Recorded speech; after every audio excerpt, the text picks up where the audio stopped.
you're all good. Thanks, Jesse. Welcome again to many of you and to anybody who just joined.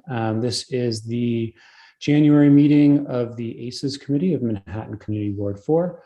We are live streaming due to the pandemic, and we have a couple of items on the agenda today. We're going to start with an open session where folks can take 2 minutes to speak on anything they would like the committee members to hear.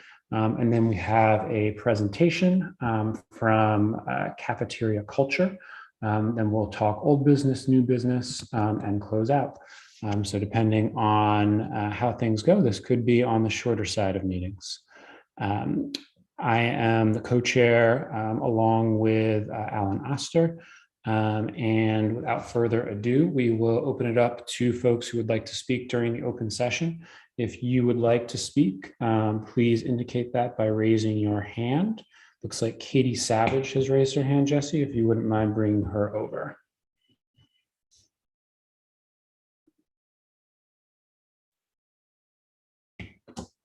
I brought over Katie and Charles, who both raised their hands.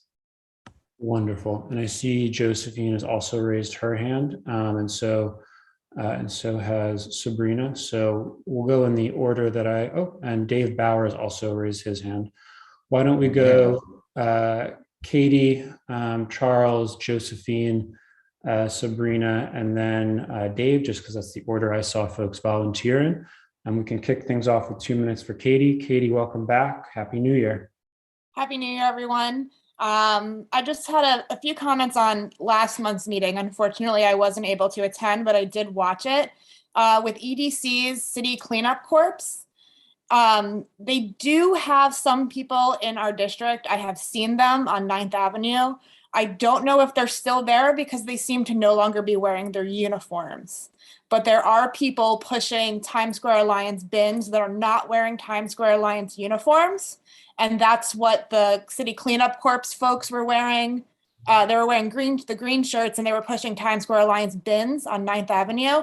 I really wish the guy who was present from EDC had this information and could let us know how we get in contact to make sure that these services are actually being rendered. A lot of times I do see these people hanging out in Worldwide Plaza and not really doing anything. So, and also we have overlap with our ACE workers and the City Cleanups Corps. It would be great to have more cohesion on coordination on how we manage this, because it's a shame to have overlapping services when we could target it in other areas that could be more problematic. So that's it. Happy New Year. Let's hope we don't have trash this year. Thanks, Katie. We don't have anything about that on the agenda, but we do have that agenda item, new business, on the list for a reason. So maybe we can brainstorm what some outreach could look like or sound like. Next person for 2 minutes, I believe was Charles Todd. I apologize if I'm getting the order wrong at this point. People are moving around my Zoom. Hi, I'm Charlie Todd. I'm a resident of West 54th Street, and I wanted to just speak about getting my street cleaned by a street sweeper. I live on 54th between 9th and 10th, and I don't think our street is ever hit by a street sweeper ever, mostly because all of the parking on our block is placard parking from Midtown North, or placard parking from people who work for the MTA and throw a high-vis vest on their dashboard. Or alternately, the broken down cars from 54th Street Auto Center. So we sort of have this lawless parking on our block, which includes a school bus, which has been parked for about 13 months. A woman who lives in the block has parked a school bus permanently for 13 months and is getting free mini storage on the street. So I've talked to someone at Katie Savage's recommendation. I talked to somebody at sanitation about it who mentioned he could try to do something about it. I also talked to community affairs at Midtown North about, I understand that they park there and they have their placard parking there, and it's not alternate side parking. Actually, the street signs say no parking basically ever from like 8 a.m. to 6 p.m. every single day. So there should be no cars there. I understand that's where they park, but could there be one day a week where they move their cars and the street sweeper comes? Because there's quite a bit of trash underneath all of the cars, and I've observed rats on the block in front of some of the buildings, and it'd be nice to have a clean block. So that's all. Thank you. Thank you, sir. Jesse, I see you popped your hand up. Let's go to you. Yeah. We move over to Josephine. Yeah, I'll just quickly, Charlie, let's talk offline. We can easily kind of coordinate that. I will say there are plenty of other locations that have similar issues with NYPD and other types of placard parking. I can't promise once a week, but I certainly can promise a much more coordinated, effort to keep it, in a loop of some sort. So I'll follow up with you. I have you registered for this meeting, so I have your info. But you can easily find me on our website, and we can coordinate with Midtown North. Great, thanks, Jesse. Thank you, Mr. Todd. Josephine, and shout out to Josephine for suggesting the structure in the first place. So I'm here talking as a parent for these 2 minutes about COVID-related issues in our school system. We used to get last year a letter from the situation room, the DOE situation room, regarding COVID cases in schools, and this would come every week. And so parents could kind of gauge, what the risk level was. They didn't give you a breakdown by classes, but they would tell you how many positive cases they had during the week. And this was based on testing that was happening in the schools. Now, the testing is still going on, but the letters are no longer coming. The last letter that I received was on December 26th, and no one's getting the letters anymore. And usually we would get the letter, and then if there was a close contact with your child, say if the child was in your classroom, then the principal would send a follow-up email to the class. And right now at this point, nobody really knows what's happening. So the letters have stopped coming. My child today was sent home with 2 COVID kits. She was in contact with someone very close to her that did test positive, and a letter was sent home along with the kits that just basically said, this is what happened. Here are the kits. Take a test tonight, another one in 5 days. If has no symptoms, she can come back to school. So as a parent, this is very concerning to me and very concerning for a lot of people in the school community. We need to have more transparency on what's happening in terms of these COVID cases. I mean, it's kind of crazy not to know what's happening. So I don't know if this is, this is obviously a change with the new administration, but what I'd like to know is, what can this board do? Who can we contact? Is it somebody at the Department of Health? I believe that they were the ones partnering with the DOE for the test trace system, which we no longer have. We have a testing system, but no longer a tracing system. And why is that happening? So that's what I pretty much wanted to say. Also, there is a big citywide walkout planned actually for tomorrow in regards to the lack of transparency and a lot of families wanting some sort of remote option, because many of our families are living in multi-generational homes. And so these kids could come home ill with, grandparents there or whatever other people who have compromised systems. And we have no way of gauging now how many COVID cases we actually have in the schools that our kids are going to. Thank you. Thanks, Josephine. I think it's a bit ironic that on the night that I said that we might wrap up early, I'm going to make a second nudge for someone to bring something up under new business, but sounds like something that maybe we should actually discuss as a committee. Sabrina, I think you were next. Yeah, I actually wanted to bring up the same thing Josephine just brought up. Just some of the conversations I've been part of it in the last week, and definitely, and I put it almost as a bullet points, but the first one is to improve the data collection to keep family updated, because like Josephine was saying, families just don't know what's going on in numbers wise. I think we need to continue advocating for providing funding for universal weekly testing. Again, this will make a way of knowing how many positive the school have, and even sort of kind of create a threshold. If these are the positive, do we have a plan for maybe 1 week to send kids to work remotely? I'm not saying this is this is just an idea that is just coming up with based on what Josephine is saying, I am not an advocate that we should close schools in any case, but I do think that there's a point, a level that it just doesn't become safe. And I think we need to continue to push to monitor for classrooms ventilations. I don't think it's an option to have a windows open and it's like too cold to even say how cold it is.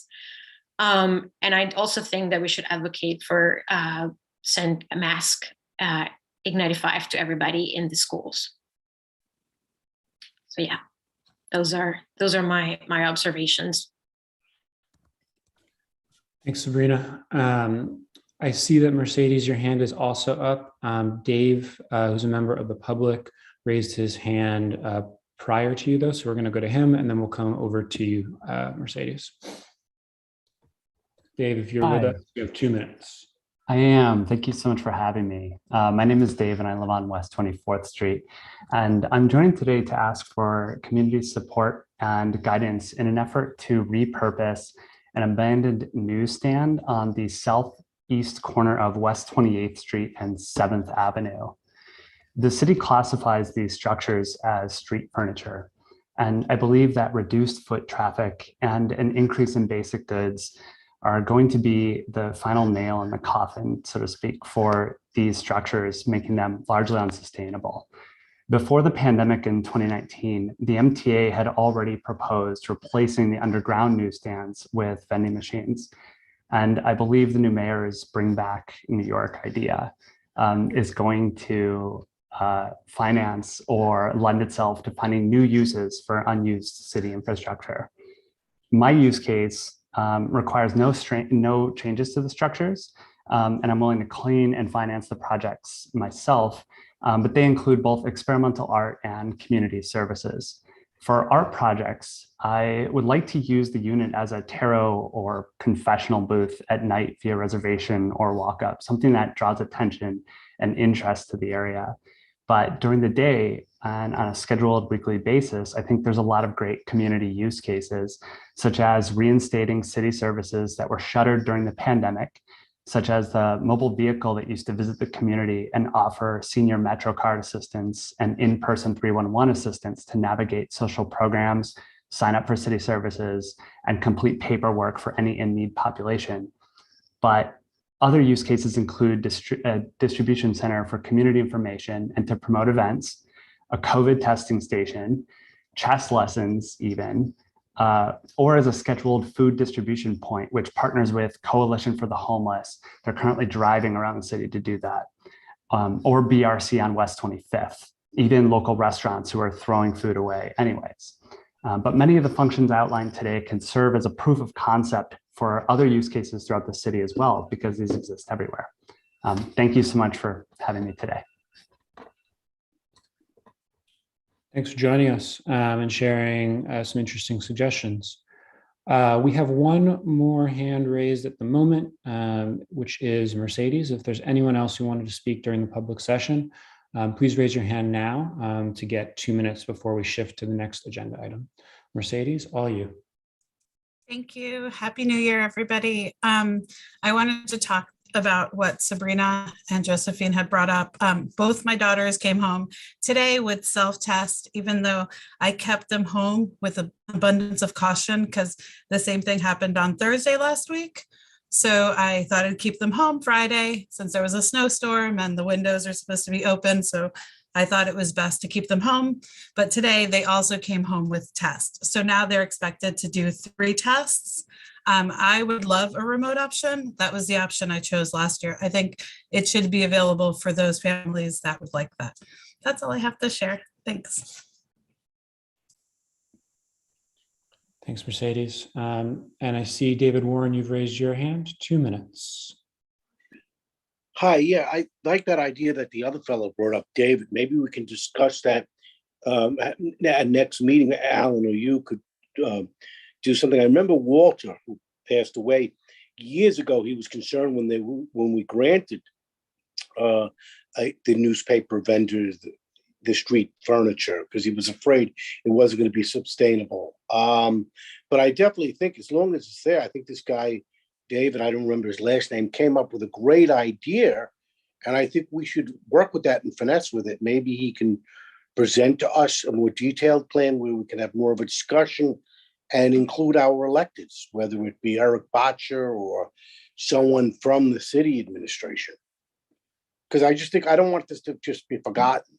I think this is a brilliant concept from someone in the community, and I wish I thought of it. So could we put it on the agenda for the future? And maybe David, if you're still here, work with us. Thank you, David Warren.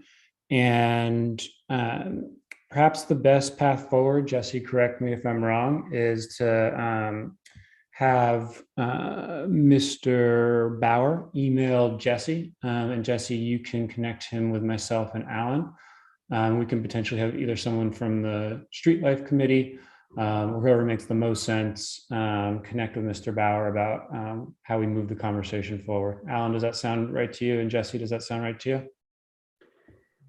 Well, street furniture is really the purview of transportation. So I would suggest a detailed plan should also maybe go to transportation. You may want to make a presentation over transportation.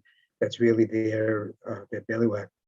But we can certainly look at it and, get some input into it. But it's really, I think, more towards transportation, which is meeting this month. So he may want to jump in on that meeting also as new business over there to tie it all in. Yeah, we can easily do that.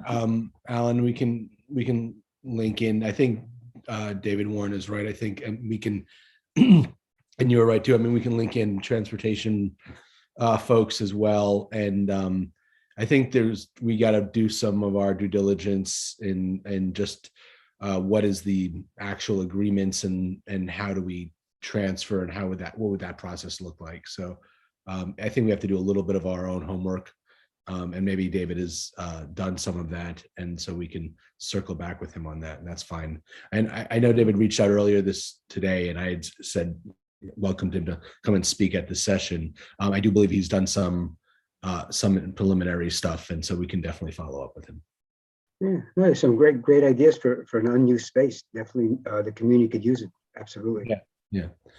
We have plenty of past letters. I think David Warren is referring to past letters about newsstands and what we think about them. So I think anything to better that situation, because getting one of them gone, getting one of them removed is, I think, nearly impossible. So unless it's in the way of some sort of water main project, that's the only time I've seen them removed. So I think if we come up with an alternative use that people actually like and use, I think that's wonderful.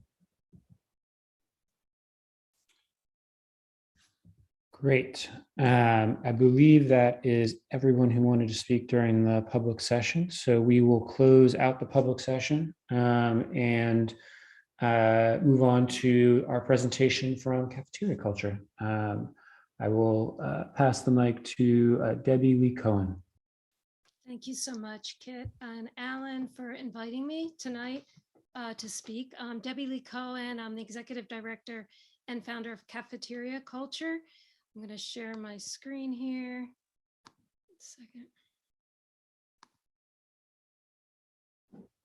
second. So Cafeteria Culture, let me just actually put this up first.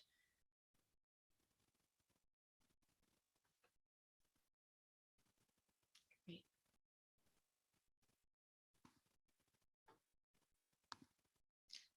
We're working creatively with youth in New York City schools to achieve zero waste, climate smart school communities, as well as a plastic-free biosphere. Sorry, I'm just trying to get my speaker notes here. There we go. And I have my, just go back to this slide, sorry. My email address here, dl@cafeteriaculture.org. Please, if you have any questions after tonight, please feel free to email me. We're a small team, but we try to get back to you as soon as possible. And I'll try to answer all your questions or share any resources with you if, since there isn't a chat box tonight. I'll also send an email to Jesse and Alan so they can forward out links to you, and Kit, so you can forward out the links that I talk about tonight. So our programs foster youth-led solutions with interdisciplinary education. We're merging citizen science and civics, advocacy with the arts, and video production. And students in our programs are mostly from low-income communities of color, taking on roles of environmental leaders, advocates, storytellers, and providing what we think is an urgently needed voice in New York City's environmental movement, and also in the climate movement.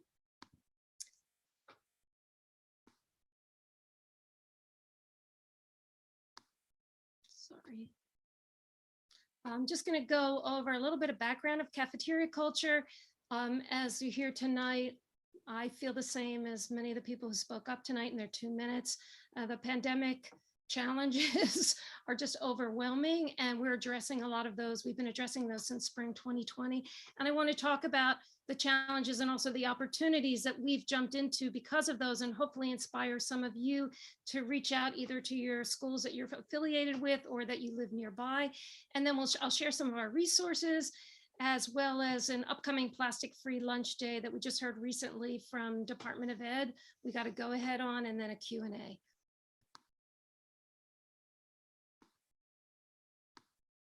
So Cafeteria Culture was founded in 2009 as Styrofoam out of schools. At that time, New York City was using 850,000 styrofoam trays per day that were going to landfills and incinerators. I believe in the schools in your district and your community board, they were all going to Covanta incinerator, where most of our trash is exported every night, which is an environmental justice issue, and being burned, and that creates dioxin, which is one of the most toxic chemicals in our environment. And so we started as a grassroots movement, and this is important because where we're going now, sort of, we've come full circle. We're going to finish what we started in 2009. We were founded as a group of parents and educators working to get rid of these trays in New York City schools.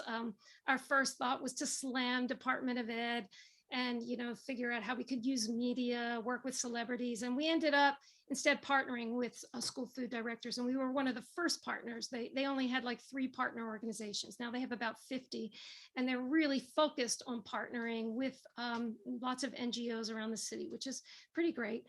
Within the first year, we were able to accomplish our goal, which was to reduce the styrofoam trays by 20% year one. And we did that through this initiative called Trayless Tuesdays.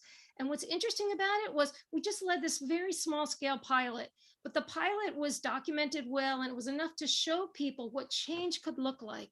And often people really need to visualize change in order for it to happen. And so that within that time, we got to Trayless Tuesdays by making this agreement. The next part was a little bit harder, getting rid of styrofoam trays citywide.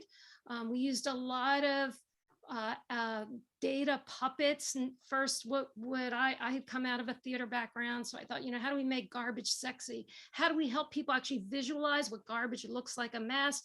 Then, as we started going into the schools to collect styrofoam trays, to wash them, to build puppets, we saw all these other issues around our garbage in New York City schools. And this was before New York City's zero waste goals. And so I was teaching at Parsons at that time, and we started to develop curriculum similar to some of the design-based curriculum I was teaching. And then I also partnered with Atsuko Quirk, who's originally from Japan, and we started to merge classroom curriculum with student leadership in the cafeteria, which is very common in Japan. We have a movie on our YouTube channel called School Lunch in Japan. It's not just about eating. It has 33 million views, which you might enjoy watching, but we're very influenced by other cultures. We work, this is Nest, where Katie Stokes so wonderfully led parents in making change in that school. A cafeteria ranger program at Nest, but all through about 4 different schools. We piloted programs with student leadership. We then put out a toolkit that was used across the country, even across the world. This was before the Greta effect. We also tried to make change fun. So putting together this toolkit so that teachers could use it easily, that students could use it, parents could use it, sustainability coordinators could use it. So we learned a lot from it. It's not perfect, and some of it is still relevant because of student leadership, and leading cafeteria waste audits is still super, super important. As you know, our garbage, or you probably know, I'm also a member of the Manhattan Solid Waste Advisory Board. Our solid waste issues really we've made a lot of great progress in this city with the plastic bag fee ban, the styrofoam ban that just went into effect New York statewide. All of these bills, actually, students in our programs helped to drive change forward by actually collecting data, which I'll tell you about in a little bit in this presentation, by meeting with their city council members, by rallying at City Hall, and by testifying with their own local data. So after we went to the classroom, we realized from our students, we started to learn about plastic marine pollution. And this was back in 2012, before most people were talking about it. We developed a whole curriculum around plastic-free waters. And through that program, we ended up at a school with an EPA grant, a Trash Free Waters EPA grant. We ended up at a school, PS 15, in Red Hook, Brooklyn. Here we have a short video on our YouTube channel called Kids Exercise Democracy. And it shows how students, it's a great example, short example, how students can collect hyper-local data, and data that the city doesn't have and Department of Sanitation doesn't have. I'm just hearing, in the beginning of this meeting, how concerned people are about street litter. It's a universal concern. We found now that I've been talking with teachers and communities around the world in 42 countries now. We found that that's actually one of the entry points for people, no matter what their political beliefs are, that everybody really cares about the beautification of their neighborhoods and living somewhere that's basically clean and rat-free. So I encourage you to look at this video and see how vital local data is. And I'll tell you in a little bit also how you can encourage, not just in schools, but also community members to collect local data that can help drive change forward citywide. Our Plastic Free Waters program led to a feature-length documentary, which we did not plan to make. I have come out of a film production background, and Atsuka Court, my partner, did also. And as we started this work in this one school, we thought, wow, these kids are amazing. And this is a story that deserves to be told and deserves to be shared in their voice. We had no money to make this movie, but we did. And since it's been shown in 42 countries, we've won many awards. And now what we're doing is using the movie as to kickstart really student-led campaigns. First, we thought it would be around New York. Then we thought it would be around the country. And now it's really around the world to decrease amounts of plastic pollution universally. Just to let you know that on Martin Luther King's birthday weekend, January 14th through 17th, we'll be streaming the full feature-length movie for free on our YouTube channel. So I can share a link with that too. I encourage you to share that with teachers so that they have a chance to preview the movie. If they miss it, you can let me know, and we'll share a different link for your teachers that you know in your schools that you're affiliated in, schools in the district, to preview the movie. So pandemic era plastic is a gigantic problem. And it's one of the questions people ask us a lot when we're in other schools and we're doing Q&As or discussions with other schools. Some of it's a little bit different this month than it was last spring. We don't know what next week will bring, but the plastic already, single-use plastic was already a gigantic issue in terms of school garbage, and it just accelerated with the pandemic. And while when the pandemic started, a lot of nonprofits felt like we needed to be quiet and give space for other issues, the plastics industry was on steroids, lobbying, pushing forward the myth that single-use plastics are safer. Other challenges with the pandemic right now, as you might know, are teachers are burned out. And this is real, and we're addressing this in our own program and the resources that we have. So that, compounded with even more complex, are actually students' own mental health and physical well-being, as we just heard parents talk about. And how do we address that? So that's a big part of how we're shaping our resources now to make sure that someone can watch the movie, share the movie with your school, watch the movie, use our free toolkit, our free companion guide, and that actually make it easier for teachers. We have a full toolkit, but we also are now separating it. We had just a few lessons for remote learning, but now we see that it's time for us actually to go back and build out just lessons that teachers can pull out when they're exhausted, or if they have a substitute, or if there's no teacher, not enough teachers, or if they're teaching remotely, how they can use these resources and make their lives a little bit easier. And maybe perhaps most importantly, how can they introduce climate action, student-led climate action right in the school day? And we see that as maybe one of the most important aspects of what we're doing right now, because giving students the opportunity to take action is also an antidote for climate anxiety. And I know personally for myself, I'm sure many of you who are here tonight, you're people who are active in the community, and that's why you're here. I wake up almost every morning and I think, what is the most important thing that I can do to address the climate crisis? And I'm so grateful for the work that I'm doing, but then also thinking, okay, how can I help others to be inspired by our own New York City youth to take action, and take action that's actually doable even now during this pandemic era. So we have this movie. If you go to microplasticmadness.org, I was going to show the trailer, but I think I won't do that right now because then I'll waste a little time. I just toggle back and forth. Maybe I'll come back to that in a minute.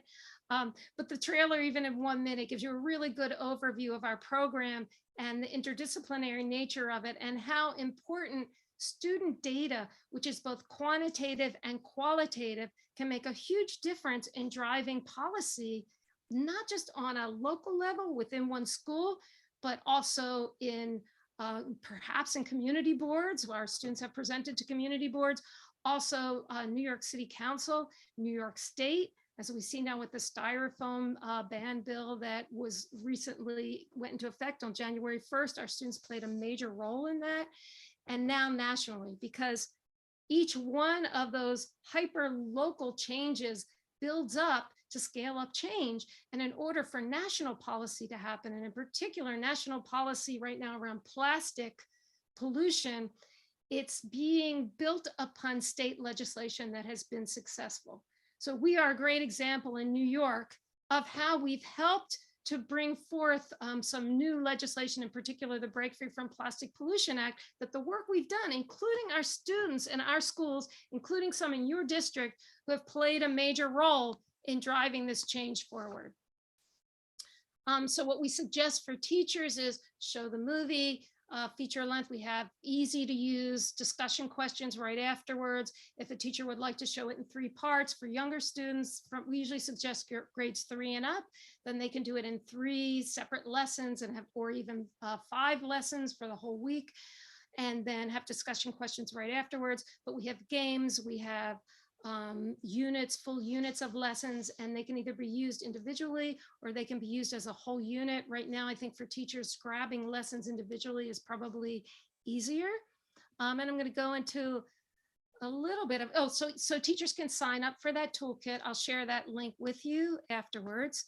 And one of the things that's been a big part of what has driven change on a local level has been conducting cafeteria waste audits. And you can see this is what, we have this enormous amount of single waste plastic. So we got rid of these styrofoam trays, and through getting rid of the styrofoam trays, we not only made that change citywide in New York City, that was in 2015, but because of the Urban School Food Alliance, which is an organization of now 17 large school districts across the country, which was started to collectively purchase an alternative tray or a compostable plate, that actually encouraged our school food directors to find partners to drive the price down. So that was great. That actually opened the doors for organics collection or composting in New York City schools, but we still have all this other contamination and a huge amount of contamination that ends up in our school organics or school composting. And that's a gigantic issue in terms of how we're going to build out and how we're going to have successful school organics collection. So you can see here we have it separated in a waste audit. This is what it looks like and get a pretty good idea of it. And what this encouraged us to do, and this is in the movie, and it's kind of a spoiler alert, so I'm sorry to put this out there, but in the movie, these fifth graders, these 58 fifth graders from PS15 in Red Hook, Brooklyn, after they lead street litter surveys, and they look at all the problems of street litter, they take action, they reduce the street litter in their neighborhood through community outreach. That's giving out free reusable bags, that's making banners in their neighborhood. They reduce the street litter by 40% in their neighborhood. So they actually have this data. They go back to city council, they go back to their city council member, and they can say, except for cigarette butts. We took cigarette butts out of the data because that was not part of it. Then they came back and said, well, what about the plastic we're using every day at school lunch? Is that part of the problem? And then they started to look at the data of their own school lunch, and they suggested, let's do a plastic-free lunch day. What's super exciting now is that we actually have the opportunity, the students pitched this idea to school food directors. We were supposed to do this in May 2020, and it was postponed due to the pandemic, and we just got a green light. It's not public yet, but I wanted to share this with you because we'd love to partner with schools in your community board, that we will be leading a plastic-free lunch day now, again, citywide in May 2022, actually May 16th, May 2022. And the goal of plastic-free lunch day is to reduce as much single-use plastic packaging as possible in school cafeterias all across New York City in a single day, by offering a lunch menu with a minimal amount of plastic packaging. And as we saw with the styrofoam tray and leading Trayless Tuesdays, that actually small pilots can lead to citywide and even statewide change within a short period of time. So we're asking for everybody to join us. And one way right now, it's a little bit hard to do cafeteria waste audits this week. It's probably not safe. So we've developed curriculum. We tested this last year. That's called our desktop lunch survey, where actually teachers can do this with students at home or in the school, if they're teaching remotely or both, or hybrid lessons, where they actually can collect data in the classroom. And then in this case, we did this last year at PS 188, a school on the corner of Houston Street and Avenue D, has one of the highest shelter rates in New York City. The students came up with, through their desktop lunch survey, that if we just reduce 3 pieces of plastic per day, that actually in New York City, that would add up to 3 million. So they had to do their own research, they had to do data collection, they had to interview their school food to see how many meals they were serving.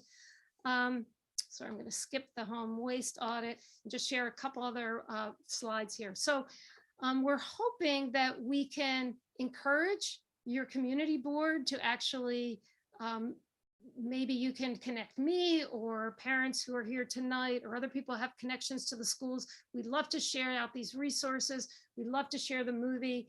It's free for all Title I schools, but we don't turn down any school. Any school, if they don't have the $100 to pay for the screening, then we say, please host another school and we'll share the screening for free, or please share data with us. And what we're hoping for the plastic-free lunch day is that if enough schools and enough teachers are interested to at least gather some data, that we can build some before data, which is really, really important for leading plastic-free lunch day. New York City will be the first city to ever do this as a whole school, public school district. And we already have cities across the US who are interested in joining us, but it's an incredible opportunity. We have a lot of, I just want to say also, we have a lot of video resources on our YouTube channel that we can share. We have our CAFCU youth advocates. I'm sorry, I passed over that slide by mistake, but we also have some youth-made videos on our YouTube channel, which I encourage people to share out. And I can't find the slide now. I'm so sorry. Oh, maybe it's right here. So I just want to tell you also, just before we take questions, just let you know that we also have opportunities, but I'm sorry, I can't find that slide right now, of policy actions that students can take a lead in right now. And one of them is a skip the stuff bill. It came very close to being brought to the floor for a vote, like the last day of a stated session of New York City Council. And for some reason, the mayor refused to back it. I don't know why. We had enough votes, so that will come up again. And that's a great great bill for students to be a part of that would make it so that you have to request utensils and all the condiment packages, napkins, and all those single plastic items that come with your to-go orders, which is similar. It's also aligns with what's happening in school cafeterias as part of what our students did at PS 188. They said, why don't we just stop taking all those packages of utensils? And they said, let's do delis next. So it's a perfect thing for students to be interested in. There's also a climate, we'll be working on mandated organics once again, which is super exciting. Also there's the possibility for some New York State legislation, including a new bill that was just introduced that's about the fashion, it's called the Fashion Act for short, but it would be the first time that we would be the first state in the country actually to require accountability of the fashion industry, which is super exciting. And it's something that a lot of students are interested in. And that also connects to the movie. We talk a lot about microfibers and pollution from our textiles and clothing. So I'm going to stop there. I think I missed a few things, but I wanted to hurry up so that there's enough time for questions, because I can see from this group that you have a lot of great things to share, and I'm sure you have a lot of questions. So please go ahead. Does anybody have any questions? Thank you for the very interesting presentation and for all the work that you and your team are doing. If folks from the public, we still have a couple would like to ask questions, please just use the raise hand feature, and that goes to board members as well. We'll take them in the order we see them. Alan, you're up first. Thank you, Debbie. Fantastic, really. But just briefly, how much support do you get from the individual council members in the different school districts that you're involved with? Great question. We get a lot of support from Carlina Rivera, who's that's my district.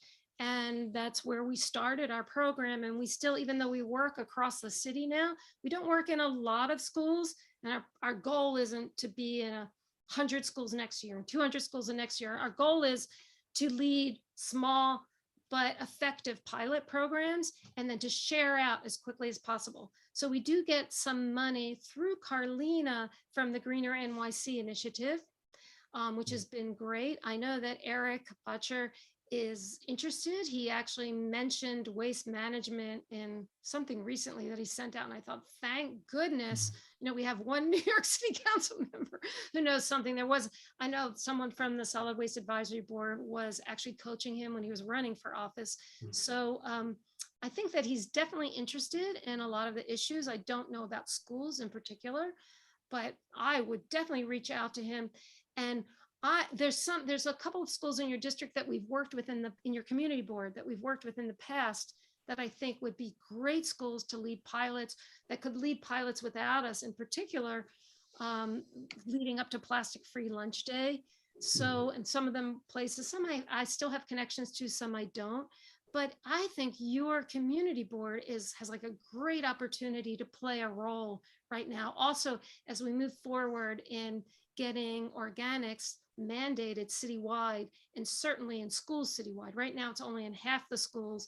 And if we reduce the amount of plastic, I was told by one of the deputy commissioners at Department of Sanitation in a meeting that really, if we reduced single-use plastics by even 50%, that would be enough for organics to actually be handled in a way that would significantly reduce the amount of funding that right now, it has to be cleaned before it can be processed, which is like ridiculous. So, so we have some really exciting opportunities, and I think Eric will be somebody who's behind this. And I think that there is city council money, and part of it is also asking, for it in the correct way, and through also through civic participation. I think there's a citywide initiative on civics. We don't call it civics, we call it youth advocacy, but nonetheless, that could also fit within this category. Okay, thanks. Thank you. Jessica? Yeah, excuse me, thank you. And apologies, I've got a bit of a cough, but hopefully I'll get through this. I was just curious, Debbie, have you worked at all with the mayor's office for food policy? They've put out a really comprehensive report that looks at where our food is sourced, but really have taken this environmental lens, which is different than engaging kids in that work. But obviously, I think the goal of reducing waste is paramount, and the mayor's office for food policy is really trying to quarterback a lot of that work. Yes, I actually contributed some. I felt like there was, when I saw the first draft of it, there wasn't very much about sustainability. So I actually wrote suggestions, and we're partnering really closely with DOE School Food right now. They were actually super supportive of the work that we're doing, not just plastic-free lunch day, but we just got a grant.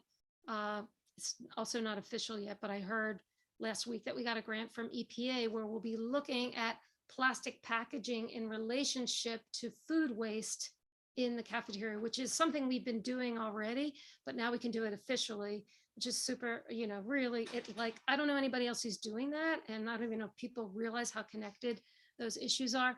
So yes, we are, Jessica, and we'd like to do more. Great. And great. I would also, Brian, who's also on the mayor's transition team for food policy. We're working very closely with him. We have been for 12 years since we worked on getting styrofoam out of schools. Great. I was also on that committee, so I should loop into him as well. But I did also want to mention that summer meals, which, our former Manhattan Borough president was a real champion of, and is a great program, but is, as a contract holder, the organization I work for has had a contract in the past. It's very wasteful. And so looking at how, looking at the procurement for that program and figuring out how that could be perhaps run differently. I know there are some recommended changes to the program with regards to where the meals are consumed and things like that, but maybe there's an opportunity to look at how to, frankly, feed more people that do it in a more environmentally friendly way. We would love to do that. And we've talked about that with school food directors pre-pandemic. We would love to partner with you in any way on that. And also breakfast in the classroom, which is similar. An enormous, most people have no idea, it's an enormous amount of plastic. That's one of the things that's in our EPA grant. So we'll be running a pilot, which will be really hard to do through the pandemic. But that's one of the things that's a big challenge to try and figure out. I mean, they're all solvable things, but really it's obviously we don't have to. I think the school food directors, we're in a good place right now. That could change next week. Who knows? So the leadership might change, of course, but we're in a good position right now where they see that this change has to be made, and they get the connection of plastic pollution to the climate crisis and how important it is to serve our students that we have to take this action. And I don't feel that they've ever been as supportive as they are right now. So we're trying to push this quickly, to make this happen while that support is there. That's great. Thank you. Thank you, Jessica. Only other hand I see at the moment is Katie. Thanks, Kit. And Debbie, I feel incredibly honored to have known you since when you were starting all of this. And I remember, frankly, I think there were many of us who thought, no way are you going to be able to get rid of styrofoam and stuff. And then we saw how well it worked, and the incredible work that was done at Nest and other schools. So I'm a huge fan. But I want to make sure, I want to say also, I'm really impressed by how very practical and realistic you are about the particular challenges of the pandemic right now, right? And also knowing about teacher burnout and a lot of challenges for the kids too, and that this is such an important effort, but we also have to sort of put it in context of everything else that's happening. So I think that's great. And it just shows how very sort of practical you are about all of this. But I want to make sure that I understand as a community board member how it is that we can help you. Now, you've mentioned that just sort of getting the word out to the schools or trying to put you in touch with contacts at the schools would be helpful. But I guess I'm just wondering, are there any letters you're hoping that we would write, or policy positions that you're hoping that we would support, or is it really at the moment about supporting plastic-free lunch in May and about getting the word out to the schools? Great question, Katie. I'm so honored to be in this rectangle with you once again, so much of this started in a school where Katie did so much incredible work. And I think there are a couple things that actually are possible. Some we don't know yet what legislation will be brought up. And my first thought when Alan came to me and Kit and asked me to present, I thought, wow, there's all these always amazing opportunities with students in particular. Like right now, we're in a place where no elected official, this was not true 6 years ago, no elected official will turn away youth who ask to meet with them. Or so, not that I've seen, because they'd be crazy stupid to do so because it'll end up all over social media, right? So we're finding that even though we, you know, like years ago, we did this with Rosie Mendez and she was like, what can fifth graders teach me about garbage? You know, and of course they taught her everything and she signed on to the plastic bag bill, right? So that's number one. And in a huge way as each one, and that's why I thought just grab, I was going to say, let me do this next month. And I thought, let me grab this now. So as bills come up that we see that we're working with in our partner schools, you're such like a great community and so politically active that it's like this incredible opportunity to get your schools active. And we've in the past partnered with some schools, but we could partner with more. And it's an incredible opportunity for students in the community to actually meet with a city council member and present local data. The street, when you watch the movie and you see the street litter survey, you'll see it's like, it's great to talk about cleanups. Everybody, I mean, the street litter issue is gigantic. And even if it's better this week than it was 5 months ago, it's still a mess. And we all know it. And we probably in this group, we probably all have a pretty good idea of what the root causes of it are. But we also know, you know, what we really need is more policy change, right? To reduce the amounts of plastic litter, plastic that's getting out there. You know, there's other opportunities besides just cleaning the streets more, and that our students are very savvy in terms of how they can use this data and their own storytelling. Okay, so that's one. Another part is that we could do a screening. We could do a virtual screening and open it up through this committee for the community. You could host it for free. I'd host it with you. I love this community board. I wish I was in your community board, but don't tell my community board. You know, every time I've met with you, I think like, this is like, and it's historically, you know, you've been doing this amazing work and you have such political go-getters in your community. Like, why don't we host a screening of Microplastic Madness, host a family screening? Maybe it's an opportunity to get more parents involved in the community board to actually give you support for other issues, not even just the ones around, you know, zero waste that we're working on, but also perhaps around climate literacy, other things that we can bring forward, hopefully in this next coming years with our, you know, hopefully very, you know, progressive city council, right? And then there was one last thing, and I can't remember what it is, but I do think there's some really great opportunities in schools within the districts, within your community board, that perhaps there are opportunities beyond just tabling, but something that's a little bit of a deeper dive, even virtually or whatever. And I'm willing to do as much as I can through Cafeteria Culture to give you my time, at least, or someone else from our team to actually to engage, because like we have a lot, you know, there are all these pockets and of action. And I always feel like your community board should be one of those that we should be working more closely with. So I would take this as a tremendous opportunity for us, especially as we're moving forward for, you know, really trying to work towards equitable zero waste in New York City. Did that answer the question, Katie? So I'm here for you. Awesome, thanks. I also wanted to tell you that we have a resource on our website, a couple other things. We have Recipe for Change. I'll share those links with you, which you can share with families. It's like, how do you start? You know, you look at your own use at home, doing like a home waste audit. And then you see, okay, what is it I can avoid when I go to the store? Step one. Then step two, how do I talk to the retailers, you know, at my bodega, at my local food store? Then policy change, you know, which is a little bit harder, and really looking at the root causes of these problems. So the systemic change and sort of building up. So that's very, very useful resource as well. I usually share that when we screen the movie. But the movie screening is great for families, and even just to talk about those issues, like Dave Bauer, who was on there, was talking about the the newsstands, we've done a project with our youth advocates. We didn't quite get to it yet at the end of the school year last year, but they're interested in doing it again. That's an after-school program that we have with youth from across the city, some who were in our program, so they're like alum from elementary school or middle school, some who've just joined us and really want support for taking climate action and plastic-free climate action. And one of them is what we've called Plywood Messaging, and started this idea at the beginning of the pandemic. They're just like this ugly storefronts all over. I don't know, I haven't been in your neighborhoods recently, but in the East Village, it's just depressing.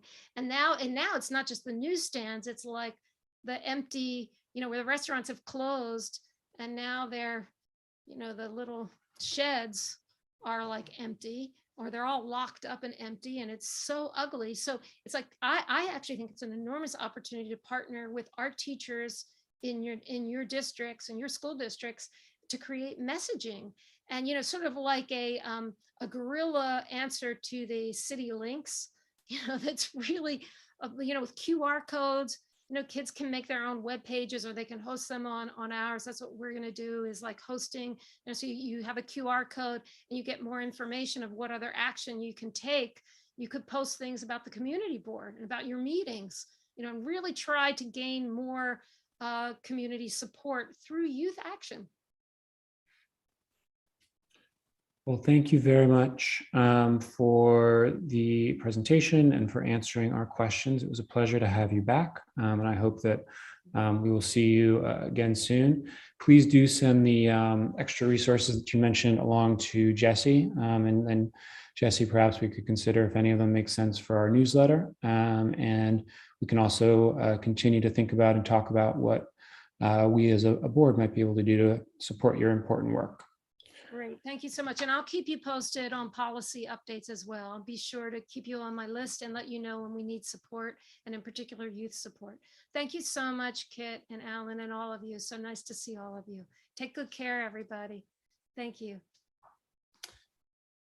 All right. That concludes our known agenda items, and we can move on to new business or old business. Is there anything that anyone would like us to dig into as a group before we call it quits for the evening? Alan, I see your hand. Yeah, I'd like to pick up on what was discussed at the public meeting with this information. I was a little taken aback by the fact that parents had to wait for a letter in order to get information about what's going on in the school, if I heard that correctly, as opposed to going to a website daily and getting information, getting updates.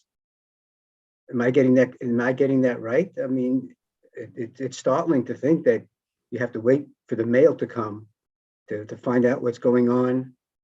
And by the time you get the letter, I mean, I guess things have changed. So, I mean, You're right. I mean, I don't know of a website that has all the data collected where parents can freely go on and look at it. But, they would communicate with us by email, the situation room. I don't know if it was once a week, sometimes it was multiple times a week, depending on the number of cases. But now basically there's no communication at all. So at least what we had before was better than what we have now. right, but somebody was collecting the data, so it's not Yes, like, of course. Yes. So I mean, so someone has to put it into a word processor, type it up, and put it in mail, as opposed to like Right. enter it. I mean, what? Right. Why? You're absolutely right. I mean, the data is there. We just don't have access to it. And now, right now, there's a very large push to keep the schools open, which is understandable because so many kids were not served properly during the pandemic when we went remote. And I completely understand that. But we have to at least have transparency so we can make decisions on what we need to do with our kids. Jesse, I saw you put your hand up. I think maybe you were going to lay out sort of our options for actions we might take. But was there something else you were going to say? Yeah, there was, and it has nothing to do with this. So I'll wait till the end, or we can start. I'll raise it later. Okay.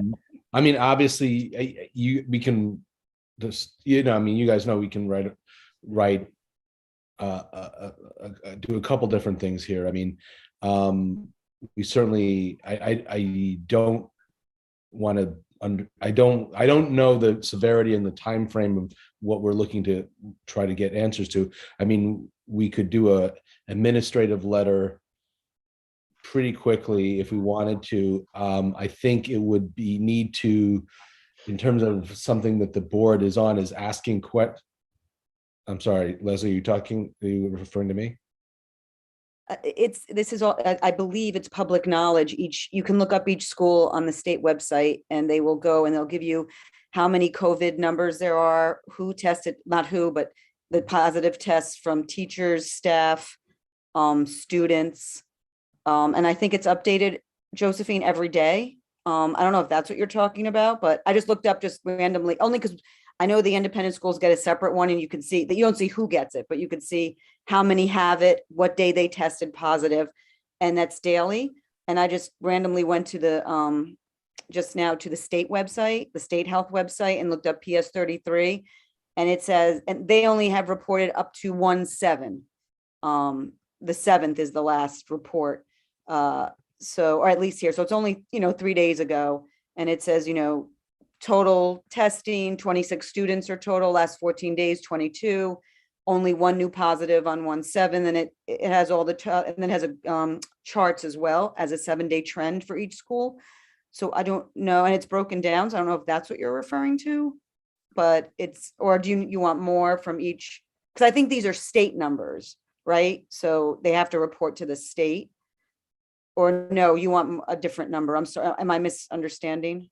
Well, I think that Josephine, I'm sorry, as I say, I think what Josephine is referring to is the communication directly from the situation room to the parents, not necessarily just pure data. I don't think it's about collecting the data and or where the data is housed. I think, but your questions are about, there seems to have been a policy change from last year to this year as to how communication and how frequently that communication is being done.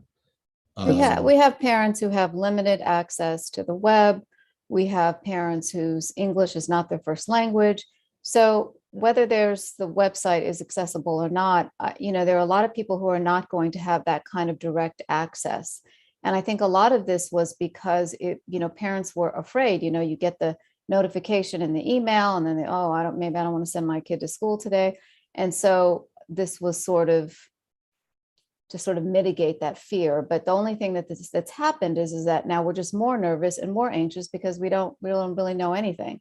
So, I mean, and all the parents that I've spoken to, and these are very well-resourced parents, I mean, in terms of, keeping abreast on what's going on. Nobody knows about the web. Nobody's checking this website. They now have a Twitter account that is doing this and trying to help some parents with this, but it shouldn't have to be this way. I mean, we should get direct communication from the DOE on what is happening in our schools. We should not have to go and track down what's happening. That it shouldn't have to work that way. Parents are working, they're taking care of sick family members. This is a service that the DOE was providing up until the first of this year. So I don't understand why that has discontinued.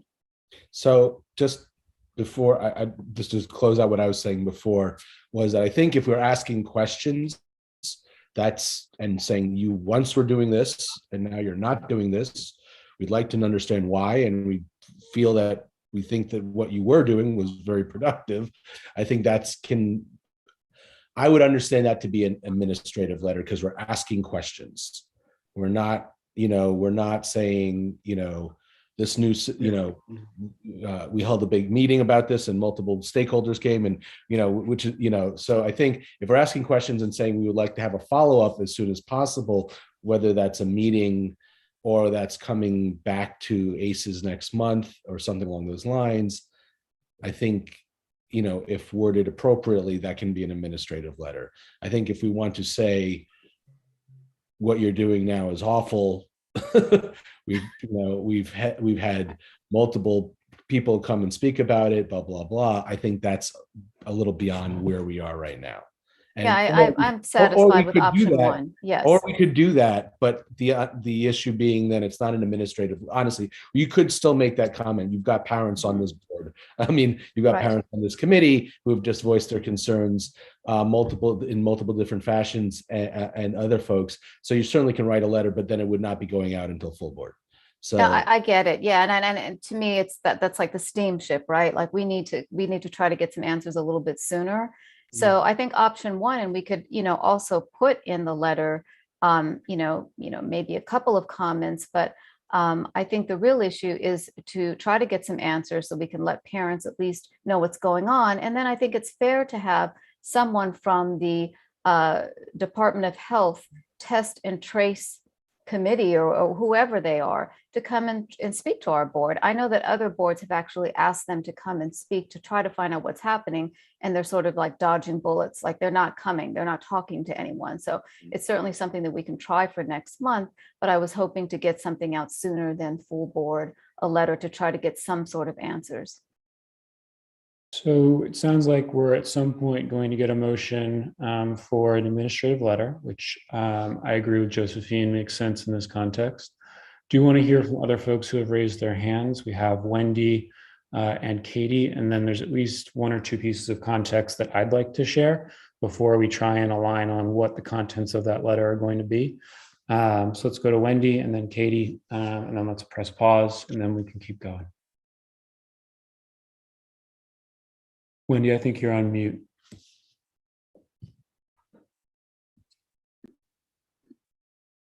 No, your mic isn't working, Wendy. You want to try to sort out your audio, and we'll go to Katie, and then we'll come right back to you if we can. Okay, thanks. So I guess I have a procedural question, which is, can't we do both, Jesse? Can't we do an administrative letter, which is, and I guess we're going to talk about that content in a moment, but can't we also maybe propose a letter that would go to full board? Because I think it would be useful to have that going as well, and that there could be a fuller discussion and a more public discussion about it. So I'm just wondering if we can do both. And we can obviously sort of phrase them differently so they don't look duplicative, but they can both be about the importance to all the parents in our district about getting more information and making informed decisions.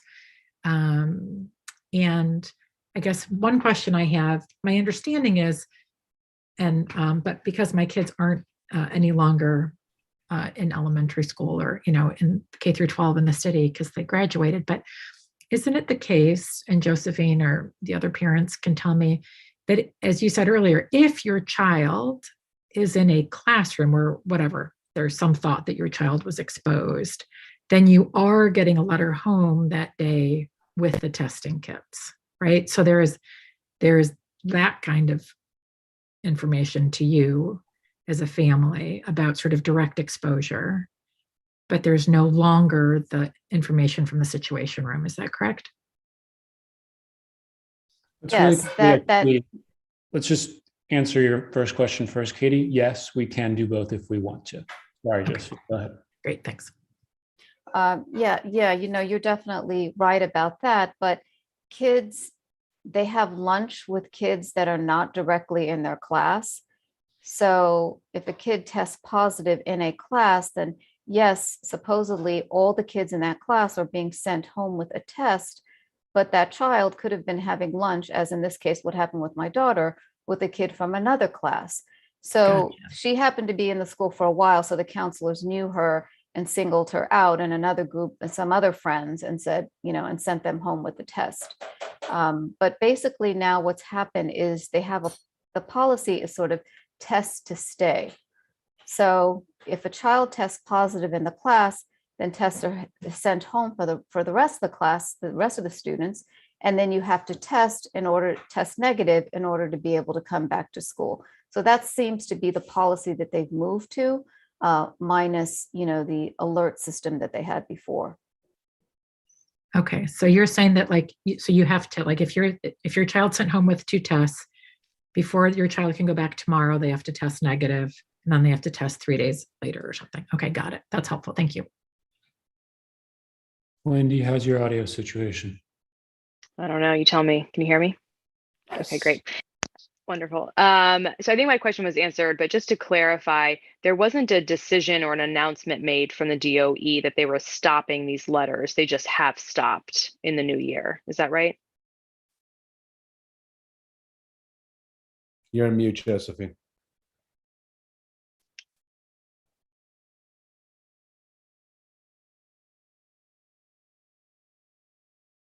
Josephine's having problems, I think. Wendy, it was contagious. My understanding is, and I think Josephine's nodding her head. Yeah, the communication just stopped, no explanation or announcement. Got it. Okay. Can I just add on to Kit's very concise answer to Katie's first question real quickly, which is yes, but I think in the context of what if we were going to do such a thing, I think it would behoove us to base most of the full board letter, on the information we would be getting from the administrative letter, right? So I think the idea would be to say you're voting on in the, based off of what we could pick up before the end of the month, in terms of getting information from DOE. And I think therefore we would be trying to hold maybe some, smaller briefing meetings with DOE and DOH, probably with the help of our council member. Just because I think Josephine's right, it's very difficult to get some folks in a room to talk. Then I think, right, based off of that, then your letter to the full board would probably it'd be more robust and I think be warranted. Yeah, I'm actually going to jump in quickly as well, and then we'll go to Jessica and Mercedes. A couple of things I just want to flag for the group. Test to stay has come up. I think it's important we recognize it's a pretty big shift in policy and approach that the DOE is adjusting to.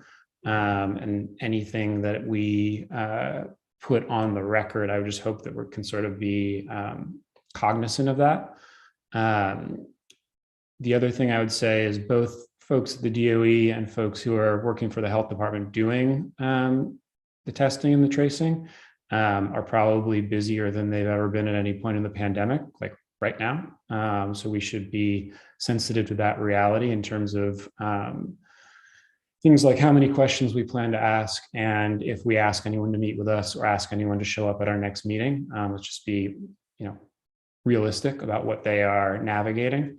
And then the final thing that I will say is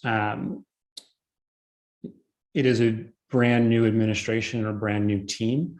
So it's not impossible that, the communication that has paused will resume, which is one of many things that might change between now and when we will have a full board meeting.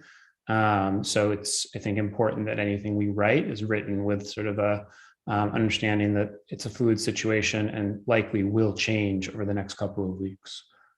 So those are my pushes for us, and I'll give it back over to Jessica. Thanks, Kit. My question was, Josephine, I was hearing one of the things you said about making sure that we get information so we can share it with parents. And I guess just a twofold question is, one, do we feel like this committee or board have the right communication, like the right way to communicate that to parents? And also just that what does that look like? And then also, I guess actually, Kit, to your very last point, that this is changing so rapidly that it really shouldn't be us that's communicating. It should be the DOE that takes this responsibility so that when things do change, they continue to let parents and their staff know. And so I both want to play a role in helping disseminate important information, but also just am nervous about being, behind when the information changes, and really wanting to impress upon the fact that DOE, it feels like DOE or some other other group more intimately tied to the students and the parents take that responsibility. I completely agree with that. I mean, that is their responsibility. I'm just looking at us as advocacy. That's all we can do, is ask them to communicate to our parents and us. Great, thank you. That's helpful. Let's go to Mercedes. It's the last hand I'm seeing. So after that, maybe we can hear, Josephine, what you would like the administrative letter, I'm guessing you plan to propose to say. Hi, everybody. So I wanted to talk about the testing to go back. Like last week, I used an abundance of caution by keeping my daughters home, but they came back today with tests because since they're backed up, the data is from Friday. On Friday, people reported that they were positive. So it feels like a continuous circle of the kids testing. And the other changes that we were informed at our school is that all children will be tested now. Before it was like a small group of children would be tested, and they said more frequent testing. So the schools are providing more frequent testing as of last week. And the policy change that you said about the testing to stay, but also like all kids will be, even vaccinated kids will be, like even the health screening changed. Because every morning you have to do a health screening. So that has also changed. Just to clarify one thing, Mercedes, all students whose parents have consented, granted permission will now be tested, right? And they're encouraging parents to grant permission. So all kids that have consented to testing will be tested. Before it was just the non-vaccinated. Now it's like all children. Yeah. Thanks for sharing that. So Josephine, yeah, back to you. Curious what you would like this administrative letter to ask the DOE. So I think it goes back to the question, what happened to our situation room letters that the schools were getting? Is that going to return?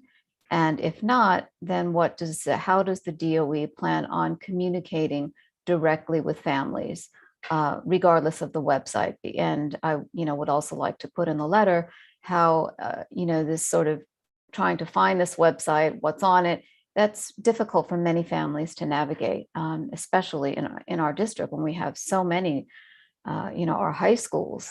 English as a second language is a very big issue for our community. So how do we make it easier for parents to get this sort of information? They could just easily go back to the same system. So I understand what you're saying, Kit. It's a new administration. So many things are happening. Things are fluid, changing by the minute. But this is something that they could just go back to like tomorrow. I mean, it's that we have been doing this all along, and all of a sudden it just changed without warning. So I think at least to put that back on the table, that would be helpful to some families, and then we could tackle some of these other issues, maybe after we've invited people to come and speak on either the remote learning, what kind of options we have, or on just from the test and trace team overall, if they're even doing that, because that's the whole question. We don't even know if there's any tracing going on anymore. I don't think that there is. So that's another question. Any suggestions, proposed friendly amendments, reactions?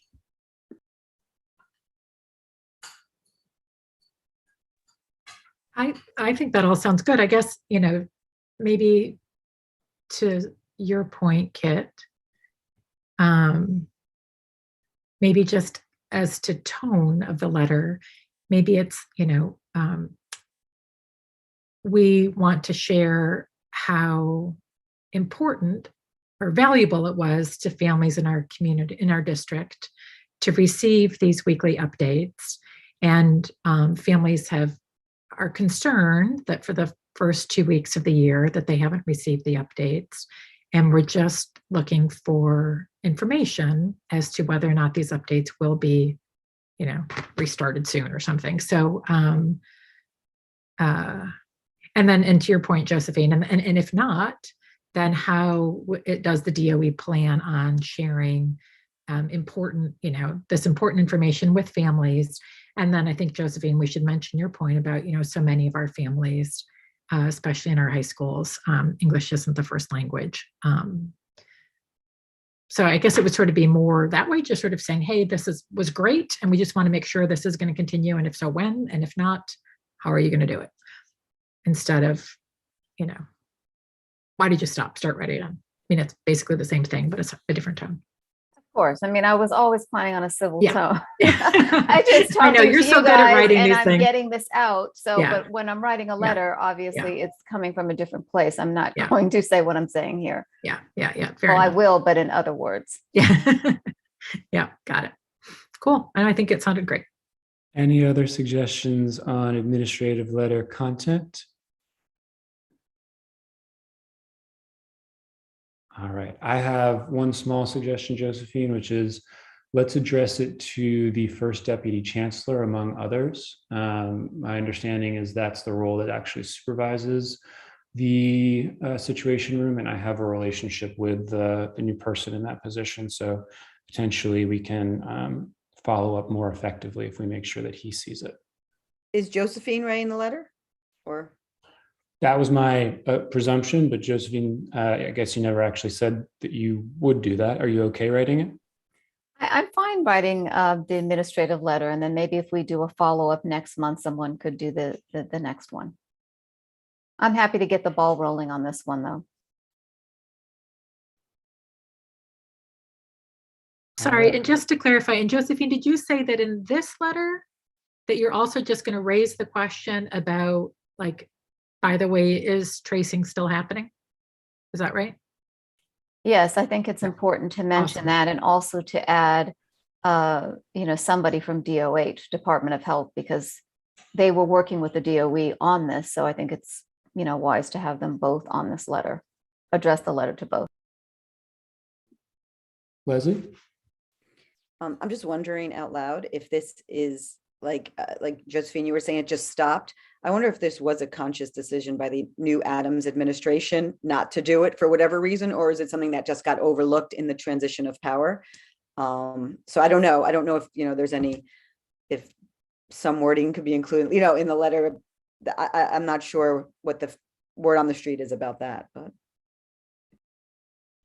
I don't think I'm going to include my personal opinions in the letter. I don't think, it doesn't really belong, but I think we all sort of, collectively, parents, we understand, even the school leadership, right? Everyone is that's why there's going to be a potential walkout tomorrow, a citywide walkout.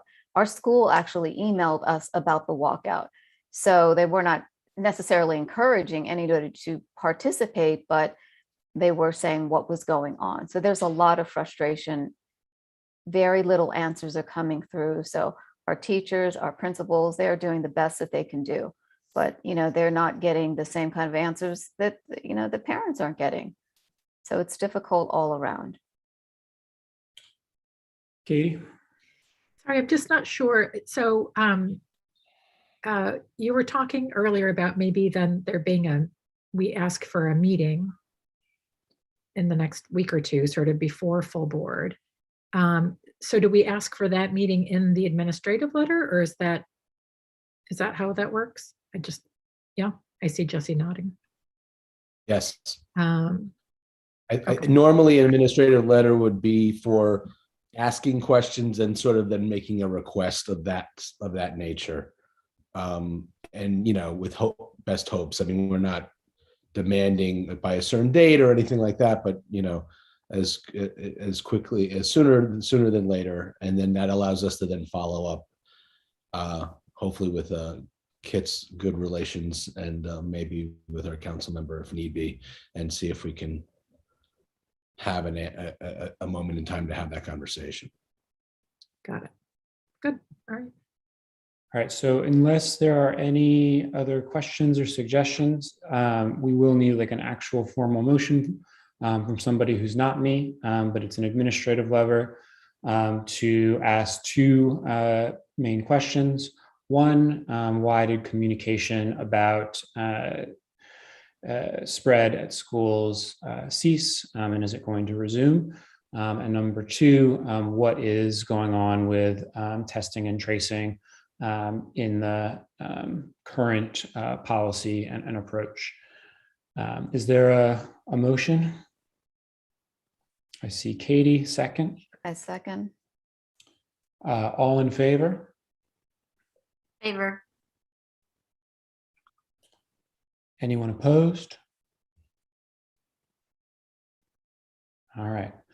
I think we are set there. And so Josephine, if you could send Jesse, Alan, and myself, when you have a chance to put that together, we can move that forward.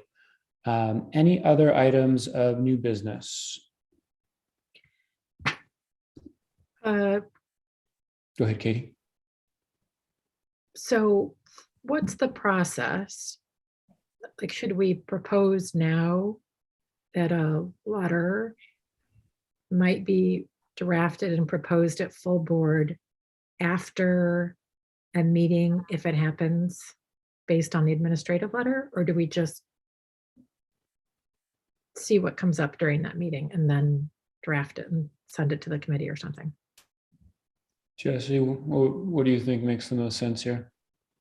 I mean, I think it's difficult. I think we can certainly, you guys would like to vote on a letter to the Department of Education and Health. You know, you're sort of writing a blank check, kind of, you know, right? You know, so without a lot of more information, I think there's a strong feel of why not just go back to the process that was the policy that they were doing beforehand, but there could be a lot of information and maybe there's more stuff that we want to talk about. I mean, I think you guys have done plenty of work when this whole thing started on, you know, remote learning and all of that stuff. And if that's something that's part of this conversation, I don't know if it's something separate. Yeah, I mean, you're voting on a letter to the two agencies based off. And Josephine, Katie, Mercedes, Leslie, everyone on the education group definitely chime in here, but it feels like at a bare minimum, we seem to feel like proactive communication should happen and actually is potentially taken a step backwards in the first couple of weeks. So what if someone put forward a motion for a letter encouraging proactive communication to families about what's going on in their kids' schools. And then we circle back to what the details are when we've had an opportunity, hopefully, to get some responses back from DOE to the administrative letter that Josephine's planning to write. Could that work? What you said, Kit, exactly. Ditto. I agree. Ditto. What you said. I move that what Kit just said, that we write a letter to that effect. But wouldn't it be the opposite way? Wouldn't we wait for the answers from, isn't that why Well, we're I think asking that's what the question? Kit's saying, is that we're generally talking administrative about what letter? the topic would be, but that we would wait until the meeting happens to fill in the details. Basically, what it tees us up to do is at February full board, be able to put the letter forward, or even at exec if we have the information in time for that, as opposed to having to wait until next month to say, this is what DOE said to us, let's talk about it. Let's then come up with a letter that another month would go by before it would actually come out. It accelerates our timeline a little bit. If we find that the answers from the administrative letter either kind of give us pause or give us enough reason to say, okay, we might not necessarily agree with it completely or understand it, but we understand it or whatever, or maybe like we said, it's just a little bit of a break and they're coming up with a whole new system that's going to be introduced in a week and our letter will be out of date, we can table our letter or send it back to committee. Thank you, Jess. You just took my, yes, thank you. So, but gives us the option to get a letter out from a full board perspective if we need to. Is there a second to Katie's motion? Josephine, all in favor? Yes. Anyone opposed?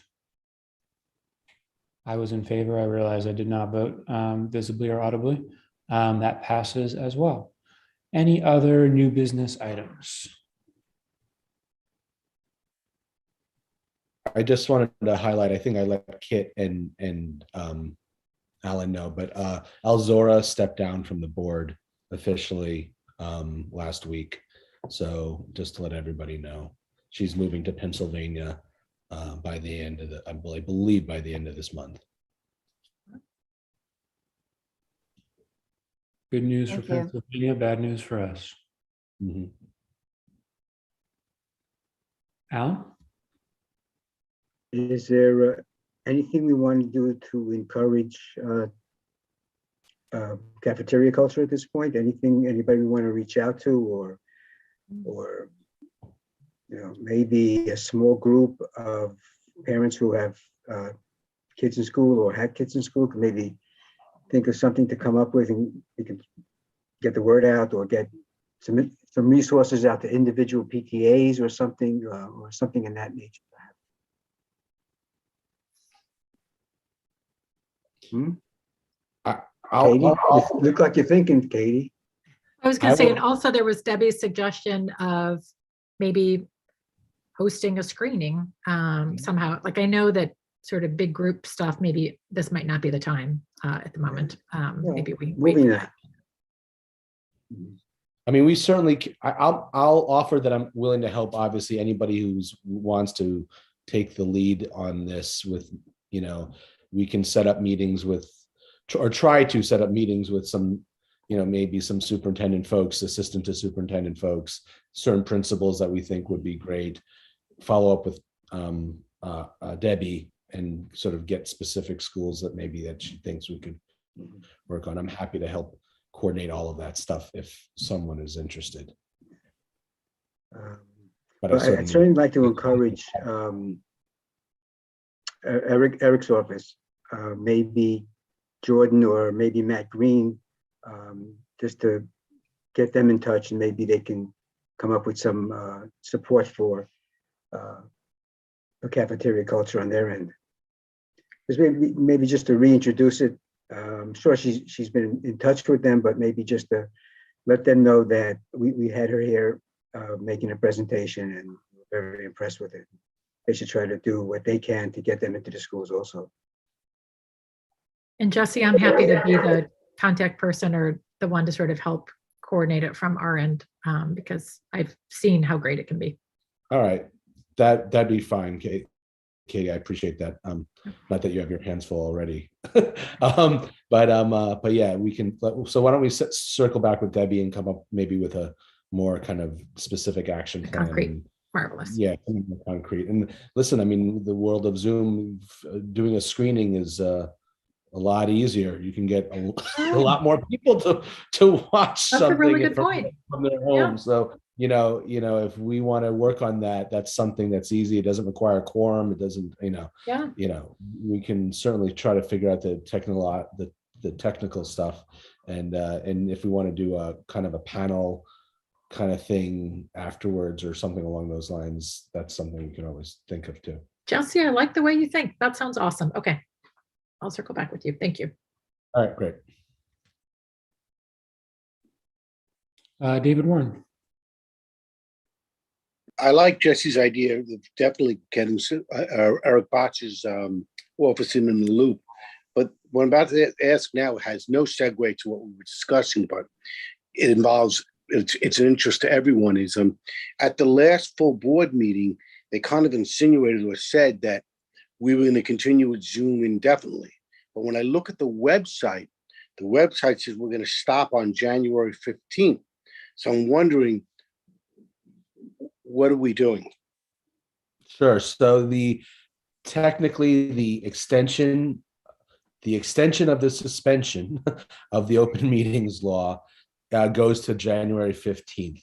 My understanding is that the further extension of that suspension is on the agenda for the 13th of the state legislature to deal with, and also amendments to the open meeting law, which would, I think, allow folks to be able to, for members of a body such as ourselves, to call in remotely and not required to be a public space. So, which would be, I think, a major improvement.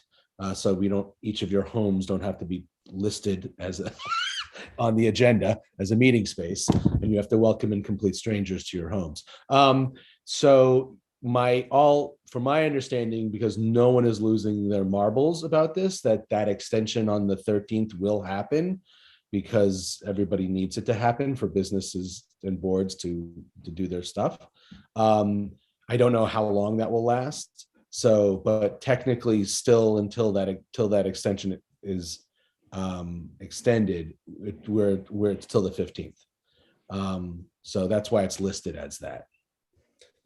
But I have no backup plan like I did last time. So I have, if for some reason Kathy Hochul's, a car breaks down, or, the state legislature falls apart at the seams. Jesse, then we're coming to your house.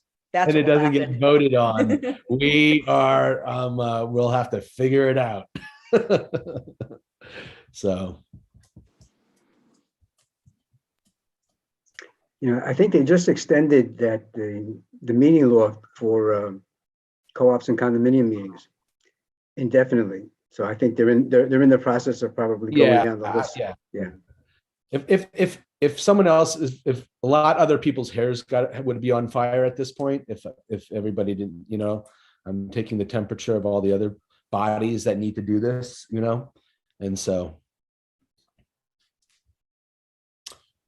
All right. I'm not seeing any other hands, so I am going to presume that there is no more new business, and I think we can adjourn for the evening. Thank you, everybody.